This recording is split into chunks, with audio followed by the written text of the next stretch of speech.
నాయుడుపేటలో private school యాజమాన్యం నిర్వాహకులు ప్రభుత్వ నిబంధనలకు విరుద్ధంగా మా ఇష్టం, మమ్మల్ని అడిగేవారు లేరు అన్నట్లుగా వ్యవహరిస్తున్న తీరుపై సర్వత్రా తీవ్ర విమర్శలు వ్యక్తమవుతున్నాయి. ప్రభుత్వ సెలవు దినమైన 2వ శనివారం పాఠశాలలు నిర్వహిస్తూ విద్యార్థులకు విశ్రాంతి లేకుండా మానసిక ఒత్తిడికి గురిచేస్తున్నారు. సాక్షాత్తు జిల్లా కలెక్టర్ 2వ శనివారం అంతర్జాతీయ మహిళా దినోత్సవాన్ని పురస్కరించుకుని ప్రభుత్వ ప్రైవేటు పాఠశాలలను సెలవు ప్రకటించారు. అయితే జిల్లా కలెక్టర్ ఆదేశాలను సైతం బేఖాతరు చేస్తూ నాయుడుపేట పట్టణంలోని విజన్ స్కూల్ యాజమాన్యం ఇష్టానుసారంగా పాఠశాలను నిర్వహిస్తూ ఉండడంతో తీవ్ర విమర్శలు వ్యక్తమవుతున్నాయి.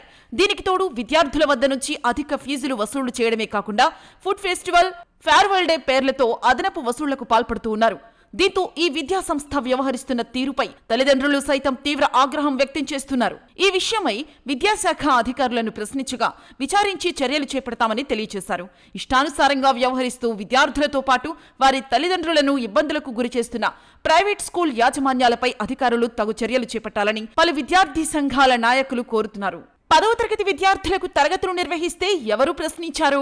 ప్రభుత్వ నిబంధనలు పక్కన పెట్టి ఎల్కేజీ, యూకేజీ విద్యార్థులను సైతం సెలవు దినాల్లో స్కూలుకి రప్పించడం పట్ల ఆ యాజమాన్యం విజన్ ఏంటో వారికే తెలియాలి. మరి డాన్స్ లో ఉండే